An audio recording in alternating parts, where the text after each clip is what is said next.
Нула наплата на даноци, а постојани дотации од државната каса. Арачиново повторно доби владина помош, овој пат 1,1 милиони евра. Конечно ќе се санира каналот за отпадни води во општина Рачиново. На денешната седница на владата ја донесовме одлуката за спроведување на постапка за јавна набавка за регулирање на обиколниот канал во оваа општина. И ова не е прв пат директно да се помогне на Рачиново. За време на ковид кризата владата одлучи да го помогне Рачиново со половина милион евра, неповратна помош за справување со здравствената криза.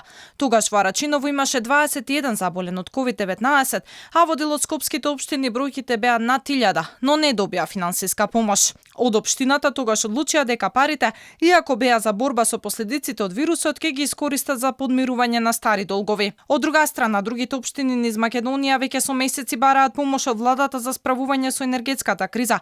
Голем дел од нив не може да ги подмират огромните сметки за струја, но остануваат игнорирани од централната власт. Председателката на ЗЕЛС Данила Арсовска уште еднаш ја потсети владата за ситуацијата во која се наоѓаат малите општини и апелираше да се изнајде начин како да им се помогне. До сега немаме никаков одговор врзан со тие барања, а пред се апелиравме повеќе пати и верувам дека тоа беше пренесено во јавноста, дека се бара помош за оние општини кои што се помали и кои што навистина немаат од каде да изнајдат дополнителни средства за да надминат оваа енергетска криза. Значи ние имаме општини кои што навистина се лимитирани во аспект на тоа каде и како може да најдат финансиски средства за да го издржат ова што се случува.